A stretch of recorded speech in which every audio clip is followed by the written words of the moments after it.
Hi there. Good afternoon, Kem Cho from Upnu Ahmedabad. Welcome to the Recruitment Curry Show. We live in a fast-paced environment and we are switched on 24/7. So today we're going to be talking about using mindfulness to navigate uncertainty in business. Welcome to our show, Ketan. Ketan is the CEO of Buckingham Futures. Ketan, good afternoon from Ahmedabad. Good afternoon. Thank you for having me. Oh, it's a pleasure. So Ketan, obviously, you are someone who practices mindfulness, and obviously, you work out regularly. You attend so many events, and then obviously, you manage a recruitment business. So you know how it is. You're switched on 24/7. And today, we want to hear from you. Your thoughts on starting with what is mindfulness. Sure. Mindfulness is personal, and it means different things to different people. For me personally, it's being aware of the present moment, being aware of my surroundings, and actually being fully engaged in the now. And I use mindfulness to create certainty in my life and sort of clear the noise and actually focus on the task at hand. Don't try and look too much forward. I certainly don't look back unless I'm looking at the lessons that have been learned. So I incorporate into, as I say, into my daily life, and throughout the day. And people aren't even aware that I'm doing breathing techniques, etc. So it's something that's very personal, but it keeps you in the now and keeps you focused on what's present. It also allows you to adapt very quickly to change. It creates a mental agility, and it just I remain calm in all situations because of the mindfulness that I practice. Totally. So of course, it starts with being self-aware, and then one thing that I sort of learned from reading it and practicing it a bit is being self-aware, and then focusing on your life. Especially starting with breathing, like you mentioned that just if you want to live in the moment, focus on your breath, breathe in, breathe out. Totally. And So just to get into the zone, I take 3 deep breaths, and I'm fully focused on the breath going in and the breath going out. Ideally, I take the breath in through the nose and then out through the mouth, and as long as possible. So, and then it gets you into the zone of, it completely puts you in the moment, and you remind yourself, what's happening now, rather than it just gives you a more sort of proactive approach, rather than as opposed to reactive. Exactly, and especially in business and lives, we are either very well connected to the past, or always end up thinking about tomorrow or the future, which ultimately leads to anxiety. I'm sure a lot of us go through this, especially when working in recruiting, and then you put forward the candidates for the interviews, or will they answer my call? Will they not? Will they turn up for the interviews? Will they not? And then you have to remind yourself that I can do things which are in my control, and starting with being self-aware. Completely. I mean, there's not just in business, just in life in general. It reduces stress. It increases your productivity. Being mindful and actually spending even in times of stress, taking a couple of minutes out and grounding yourself and rethinking situations, it just increases productivity, and it just gives you make better decisions, right, rather than rash decisions. And what I tend to do, if it's something I'm unsure, I'll write it down, or I'll leave it in drafts and revert back to it after I've done mindfulness. And quite often my response will be different after I've practiced mindfulness than I've so I don't actually send something if I'm unsure, and I kind of go within and reassess. And how would I be if I was the recipient of that? How would I take it? Because sometimes messages can be misconstrued over email as opposed to verbally or in person. So again, I use it, as I say. Equally importantly, increases patience as well. As a father of 4, I have to be patient. I mean, my life is full on, both at work, in the office, and at home. And most importantly, as a result of mindfulness, it gives you a better sleep. I sleep very well for 7 hours unbroken, and I meditate just before I go to sleep, do some breathing exercises. First thing, when I wake up in the morning, I may do a bit of journaling before I start exercising. So it's just incorporated into my day. And when I first started practicing mindfulness about 5 years ago, prior to that, if someone told me about the stuff I was doing now, I would have thought they were crazy, in all honesty, because it doesn't, you know, it sounds nuts, really, until you start practicing. And I almost forced myself to incorporate it into my life. Now I don't know how I could do without it. It just elevates me in all areas, and I'm just constantly looking to either learn or to add value, and in all situations. And it's due to mindfulness that I have that, and I don't react, or certainly I don't make wrong decisions or quick decisions for the wrong reasons. Thanks again to mindfulness. Totally. So, Eden, you mentioned a very important point there in terms of reacting to situations, or, you receive an email, then, you have this urge to respond. And then one thing that I've learned through mindfulness is acceptance of the situation, as is that, it has happened. There are things that you can do, which are in your control. And a lot of times we have this urge to give it back, that, oh, I'm going to do this right now, and I'm going to react. So one thing that I've sort of learned from mindfulness is, accepting the situation, taking a step back, breathe in, draft your email, put it in the drafts, and then review it, or take the action later on when you're in the right frame of mind. You don't want a knee-jerk reaction, and that's, I think, one of the biggest benefits of mindfulness. And then you highlighted that 5 years back, if somebody told you, you'd laugh, and then but you accepted this, and then because there are clear benefits that you outlined. One is a sound sleep. Most definitely. And also, I practice it more during the lockdown, because of the uncertainty that was happening, the whole moving business to the virtual, everything was alien. No one knew how to react, and just doom and gloom everywhere around me. And I really, I'm very lucky. So I live on directly behind a golf course.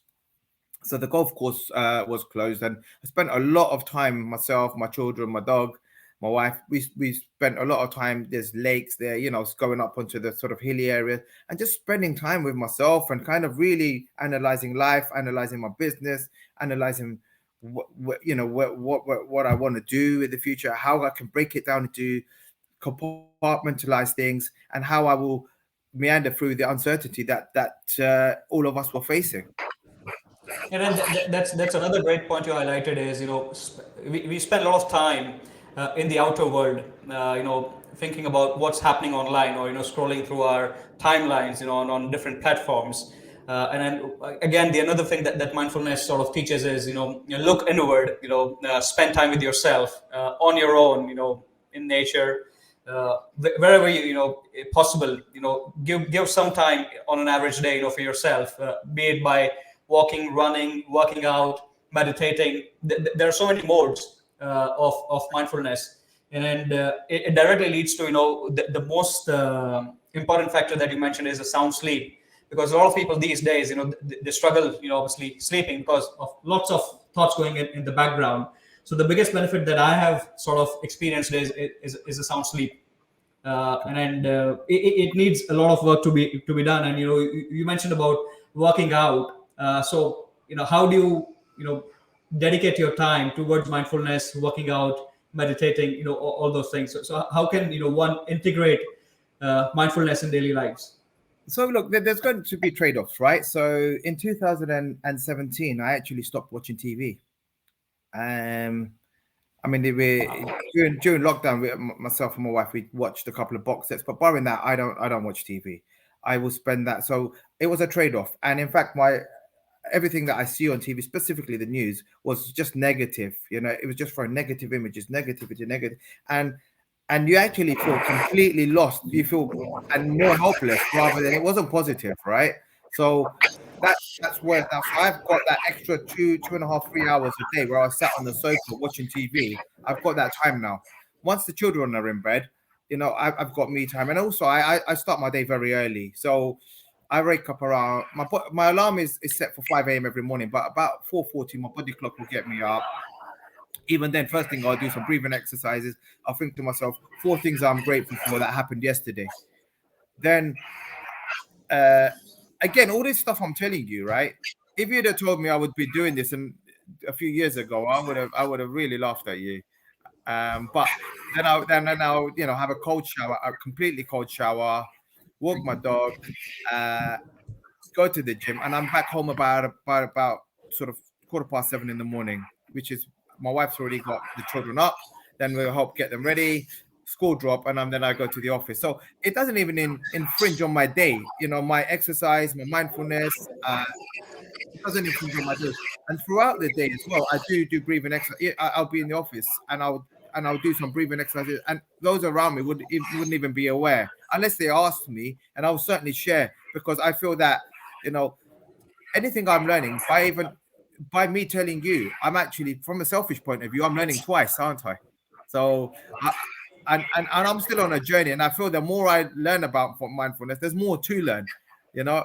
So it's and the more I practice it, the more there's to learn, and the more I practice it, the more benefits there are in my life, not just in business, but also spiritually, emotionally, family relationships, everything. Like there's all areas I'm benefit from, and it takes very little of my time every day, right? It's just being fixed Yeah. on the moment. It kind of takes me away from procrastination. I used to procrastinate a lot, and you mentioned about scrolling. There were times I used to scroll and scroll and scroll. It'd be 2, 3 o'clock in the morning, and I'm looking at funny cat videos, and I'm like, it was just totally pointless scrolling, and you'd wake up tired, you wake up groggy, you'd be unproductive. And again, mindfulness completely alleviates all of that time wasting for me personally. Yeah, and then you covered about trade-offs. So the biggest trade-off is that you make yourself a priority, and then that's the starting point.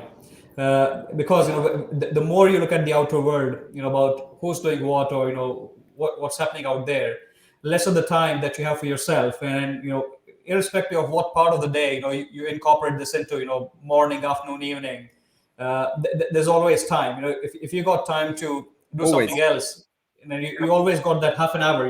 You don't need a lot of time. You start with walking, running, breathing, whatever works for you, and then You know what? Yeah, then you yeah. don't even need half an hour. You could do it for 5 minutes. It's really, you could, everyone can incorporate it. And that's what I would propose. If someone's new to mindfulness, actually do it for a very short period of time. Just allow yourself to be in your thoughts and focus. And when you first start doing it, your mind will be rushing here, there, and everywhere, right? So it's just bringing yourself back and focusing on your breath. And really, honestly, it could take 5 minutes, and that 5 minutes makes the whole day go better. And I would urge everyone to even try it, just to see how it is. And it's simple as focusing on your breath, 4 seconds in, 4 seconds out. Try and do that 3, 4 times, and it just changes your whole your sort of mindset. There are also exercises I do in terms of sort of mindfulness, but to start with, yeah, it's just focusing on your breathing.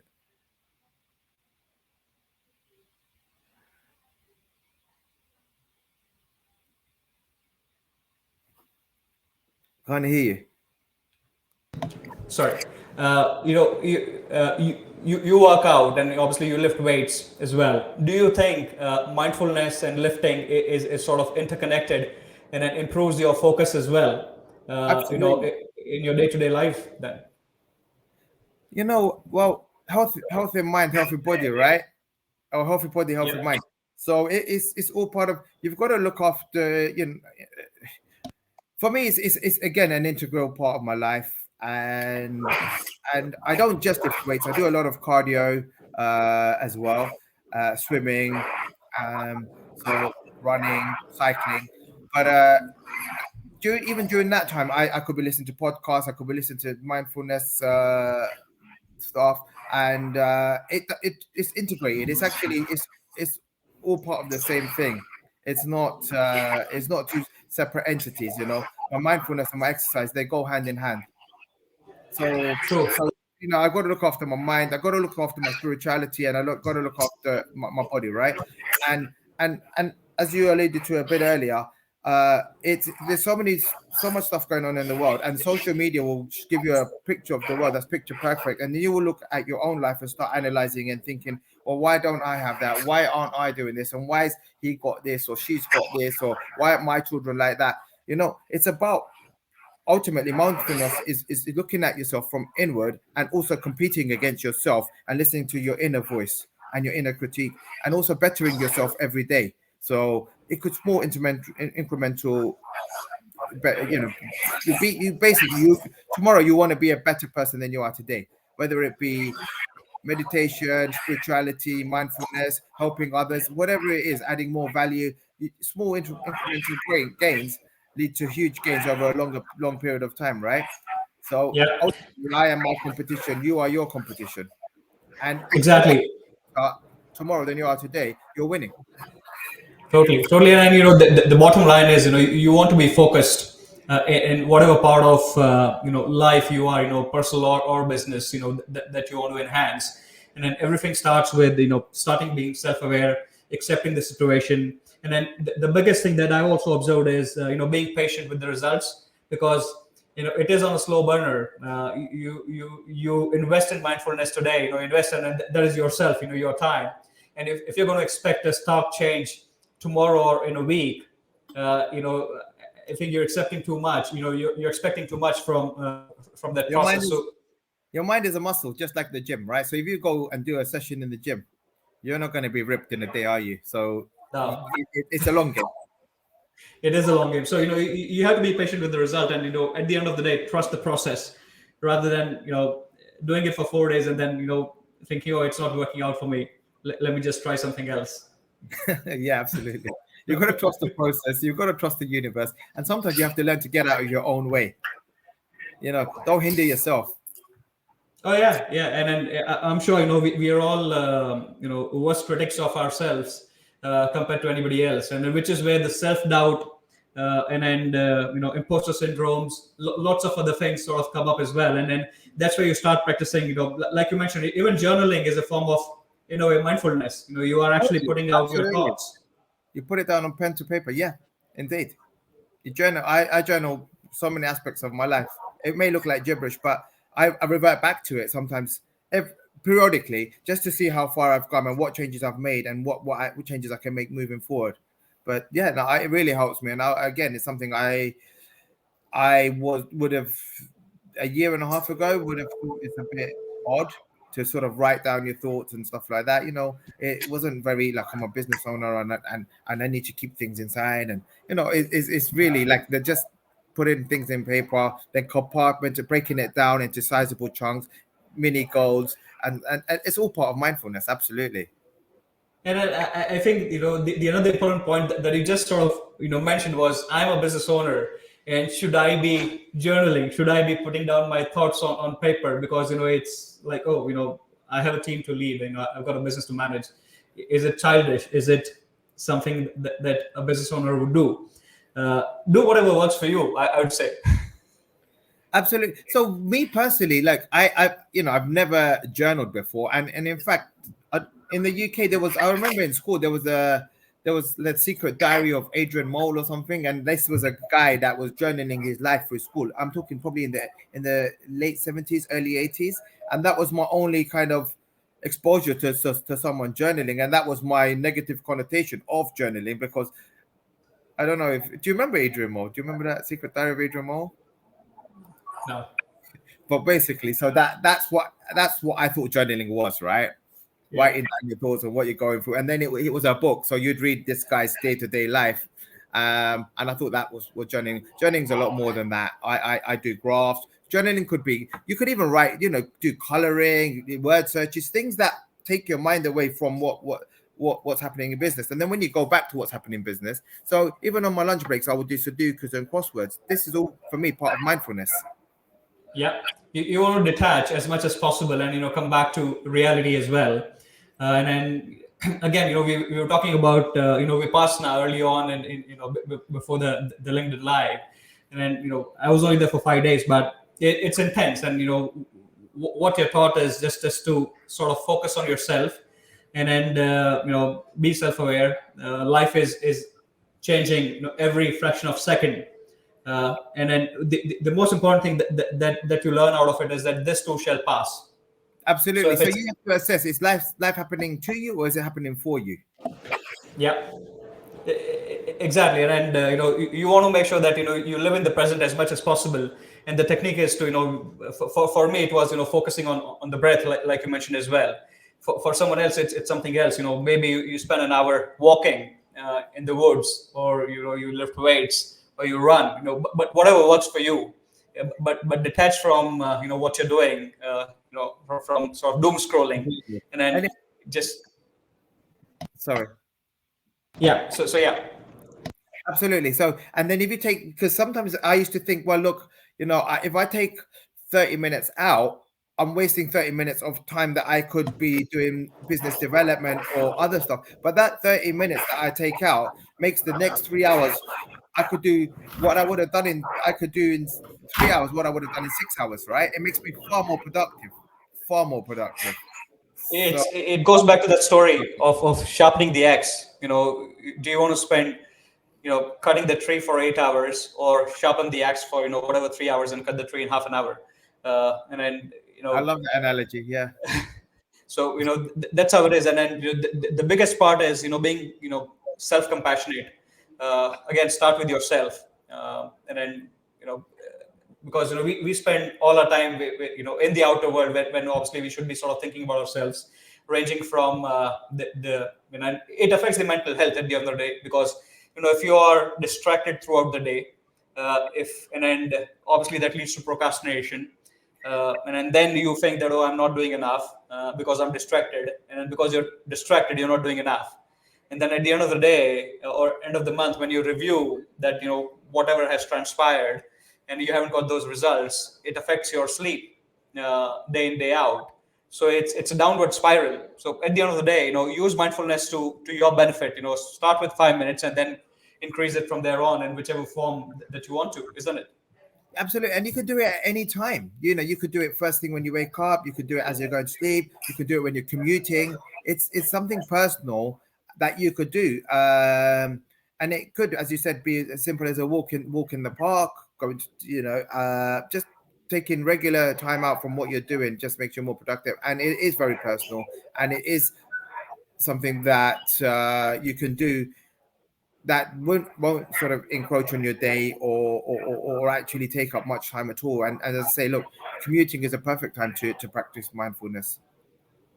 Absolutely, and then, especially when you talk about business, one factor I've seen it impacting is your temperament. Like you mentioned, responding to emails, or it helps you refrain from knee-jerk reactions. Totally. You're still very much controlled. Very much smooth, and you're just settling in. And then when you're responding to those situations, you got better relationships with your colleagues, with your superiors, with your clients. Yeah, absolutely. Mindfulness for me has made me not just like a better business owner, but it's made me a parent, a better son, a better family member, a better member of society, just better generally. I am trying to be the best version of myself. I'm not even trying. I'm a better version of myself than I used to be. There's lots of room for improvement with everything, but mindfulness for me has actually made me, you know, uh, get to. I mean, if you look at the analogy, the top of a mountain is the bottom of another mountain, right? But I've reached certain milestones that I never thought I would, but now I've reached them. That doesn't mean I become complacent and think, right, I've made it or whatever. There's bigger goals that I wasn't even aware of previously, and mindfulness is all part of that process that makes me see things differently, makes me more composed, makes me far less reactive, and rather than sort of knee-jerk reactions, as you said earlier, I think through my response. I also try and look at it from the other person's perspective, and why did this happen, or what would they want if I was in that situation? What response would I want, or what value can I add? If any situation, it just makes me more analytical, and I look for the best outcome for everyone involved because of. Definitely. So being composed is I think one of the biggest benefits that you highlighted. And then it leads to compassion for yourself, and for somebody else as well. And then it directly leads to being more empathetic towards others, putting yourself in their shoes. when responding to the situations. And there's always room for improvement, like you mentioned. So I think mindfulness has way more benefits just beyond business. Basically, if you were to sum up, it is improved relationships with yourself and others around you, isn't it? Absolutely, absolutely. And I have some sort of it's not only that, it's just you it kind of almost gives you you identify potentially situations before they even occurred. You can with through mindfulness you can actually see the signs that this is going to happen and actually preempt it and act accordingly, it, your thought processes, the solutions you come up with are certainly better. You evaluate things far more ethically rather than, again, like you said before, knee-jerk reaction. And it helps me to sort of remain composed in all situations. And not even get too excited about the wins, and not get dismayed by the losses, because they're not really losses. These are things that you can learn from, and how can you do things different. And you have to, there will be trade-offs as you progress in the mindfulness journey. Certain people may not understand what you're going through, but overall, if it's making you a better person, then it's fully beneficial, isn't it? And Totally. alleviates stress. That's the main thing. I used to get stressed out about the littlest things. I'm really stressed out, and it would affect. I'd be snappy. I'd be ratty. I couldn't sleep because I'd be replaying things in my mind and all this type of thing. And mindfulness is completely, even just telling you about it, it's like it's a distant memory now. The way I used to react to things, it's like, was that even me? You just start with accepting the situation, and and then things sort of start working out for you Yeah, because you don't react. And then yeah, if you go back to all the situations, when I say obviously all of us, is I'm sure there were instances in our lives where we think that, oh, if I hadn't reacted in a certain way, things could have been different. And this is ranging from friendships to professional relationships, everything. absolutely, absolutely. And and you see opportunities where you may have not seen them before as well. So it's not just uh having a different reaction, but actually preempting opportunities. Because you're looking at it in a different way. You're not looking at it like this. Yeah, Obviously, because you're calm and composed, you got a better view of life than in end situations. That, okay, fine. What's not what's in front of me, but what's probably 100 feet away. And so yeah, you have a different perspective of life. Which you covered. So I think to sum it up, Ketan, you would say that, okay, it helps you become a better person. In all sort of factors of life. 100%, 100%. We mainly spoke about breathing, but there's another thing that I do, and I do quite often, is that I take a sheet of paper, divide it into three, and then I write down how things are now in the business, how things I want them to be, and I give myself either a 1, 2, 3, or 5 year sort of challenges, and I'll group them into how long that I want to achieve that within. And then the middle section, I will then add the dots. And this is really, really mindful. And and it's time you spend to yourself, and it's actually enjoying solitude, right? And making that time, because life's so busy. There's, for me, our home's busy, my extended family, business. I do a lot of networking, and I do attend a lot of events, etc. So it's just finding these windows of time where I can spend time on myself, time on my business, and actually, the answers are all within. If you that most of the answers that people try and seek or validation from outside, you really need to start seeking validation from inside, and actually listening to what's been said to you, what you're telling yourself. And also with the other thing we're talking about, breathing, just beyond that, if people progress beyond the breathing, it's actually just relaxing, not just your eyes, but relaxing your shoulders, generally just, but you could be sat at your desk, nobody even would be, you may not be speaking for 2-3 minutes, but other than that, nobody would be none the wiser that you've actually completely realigned yourself, and then you go back at it again. And it's Totally. something periodically.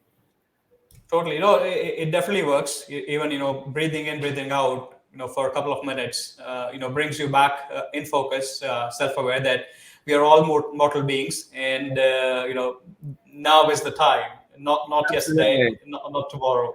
it is No, now. no, no. So, some wonderful tips there, ranging from, obviously helping with, being self-aware, composed, improving relationships. And at the end of the day, start small, and then, be patient, and then go forth. Absolutely. The mind is a muscle. Remember that. So you can't. It's like you go into the gym once and expecting to look like Arnold Schwarzenegger. It's not going to happen. Yeah, definitely, definitely. So, Ketan, really nice having you on the Recruitment Curry Show Thank from you. Ahmedabad It's been a real once pleasure. again. And And and it's nice to speak to someone with the same name as me. I don't think I actually know how to get them. So we both within recruitment. What are the coincidence? So, absolutely, but thank you absolutely. so much. Keep inspiring. Keep up the great work. Keep doing what you're doing, and keep inspiring. Thanks once again, Ketan. Really, really wonderful having you here. Cheers. Take care.